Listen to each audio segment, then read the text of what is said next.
Next देखें, अब कुछ ओहम्स लॉ भी अप्लाई करते हैं कॉम्बिनेशन के साथ। ये एक सर्किट है, इस सर्किट में एक सप्लाई कनेक्टेड है, ये पॉजिटिव टर्मिनल है, ये नेगेटिव टर्मिनल है। सप्लाई 1.5 वोल्ट है। कॉम्बिनेशन आपके सामने, इक्विवेलेंट करंट आपने बताना है कि इक्विवेलेंट करंट क्या होगा। इक्विवेलेंट मींस जो नेट करंट है जो सर्किट में, वो करंट आपने बताना है। नेट करंट का ओहम्स लॉ के मुताबिक फार्मूला V/RE है। तो सबसे पहले तो आपको RE कैलकुलेट करनी है। देखिए आप यहाँ से मूव किए हैं, यहाँ पे आके पाथ डिवाइड हो गया, इसका मतलब ये दो पाथ तो पैरेलल हैं। लेकिन ज़रा गौर करें, ये जो मैं डॉटेड लाइन लगा रहा हूँ यहाँ से लेकर यहाँ तक, क्या ये पार्ट डिवाइड हो रहा है? नहीं। इसका मतलब ये रजिस्टर और ये रजिस्टर, ये तीनों के तीनों सीरीज़ में। तो जब मैं इनको सॉल्व करूँगा, पहले 2 + 2 + 2, तो ये आपके पास कितना आ जाएगा? 6 ओम। अब मैं ज़रा सर्किट एक बार दोबारा ड्रॉ करता हूँ ताकि आप इजीली समझ सकें। अब हम क्या कर चुके हैं कि हम 3 रजिस्टर्स को सॉल्व कर चुके हैं और तीनों की जगह एक रजिस्टर आ जाएगा और वो क्या आ जाएगा? 6 ओम। जबकि ये R4 जो है ये वैसे ही रहेगा 2 ओम और यहाँ पे 1.5 वोल्ट की सप्लाई है। अब दो रजिस्टर्स हो गए, पैरेलल हो गए, अनइक्वल हो गए, प्रोडक्ट ओवर सम लगाएं तो 6 × 2 डिवाइडेड बाय, जब आप सम लगाएंगे तो 8 आ जाएगा। ये 2 × 4 हो जाएगा और इसको मज़ीद 3/2 हो जाएगा और 3/2 का मतलब है इक्विवेलेंट रेजिस्टेंस 1.5 ओम आ गई।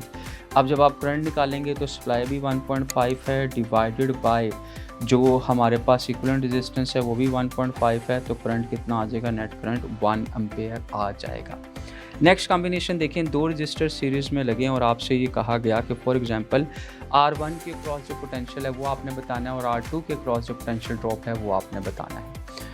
अब स्टूडेंट इसमें देखें, सीरीज़ में पोटेंशियल तो ड्रॉप होता है और पोटेंशियल यकीनन डिफरेंट होगा। इसमें मैं एक शॉर्टकट बताता होता हूँ, potential divider rule. Potential divider rule, पहले शॉर्टकट समझे। पोटेंशियल डिवाइडर रूल हमें क्या बताता है कि आपने जिस भी रेजिस्टेंस के अक्रॉस पोटेंशियल निकालना है उस रेजिस्टेंस को रखें ऊपर, सम से करें डिवाइड और मल्टीप्लाई कर दें सप्लाई के साथ।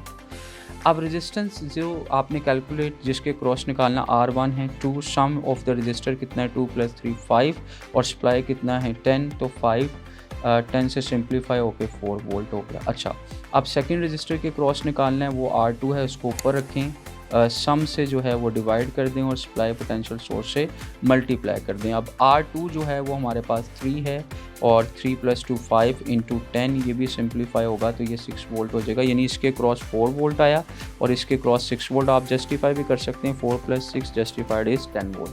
नाउ अगर किसी बच्चे को नहीं पता कि सर शॉर्टकट में बोल रहा हूँ, अच्छा दूसरी चीज़ ये कि ये शॉर्टकट के लिए कोई कंडीशन नहीं है। अगर 3 रजिस्टर्स भी लगे हुए हैं तो आप जिसके क्रॉस निकालना है उसको ऊपर रखें, सम से डिवाइड करें, सप्लाई से मल्टीप्लाई करें। लेकिन फॉर एग्जांपल अगर किसी को शॉर्टकट नहीं आता वो कैसे करेगा? उसके लिए आपको क्या करना पड़ेगा? V1 अगर आपने निकालना है तो आपको पहले सर्किट का करंट निकालना पड़ेगा। दोनों में से करंट तो सेम गुजरेगा क्योंकि सीरीज़ कॉम्बिनेशन है और सर्किट का करंट जो है वो V/RE से लिखनेगा। अब दोनों तो हैं सीरीज़ में, सो V है 10, RE दोनों को ऐड करें 5 सिंप्लीफाई हो गया तो 2 एम्पेयर आ गया करंट। अगर आपने V1 निकालना है तो I × R1 लगाएंगे। अब I जो है वो 2 है, R1 जो है वो 2 है, तो क्या वही आंसर नहीं आया 4 वोल्ट का? बिल्कुल वही आंसर आया। इसी तरह से जब आप V2 निकालेंगे तो वो I × R2 से निकालेंगे तो वो 6 वोल्ट आ जाएगा और ऑब्वियसली 3 × 2 दैट इज़ 6 वोल्ट, तो आंसर वही आएगा। तो अब आप पर है, आप शॉर्टकट फॉलो करें या आप लॉन्ग रूट फॉलो करें, इट्स अप टू यू। जो आपको समझ आ रहा है, ईजी लग रहा है, वो आप फॉलो कर सकते हैं।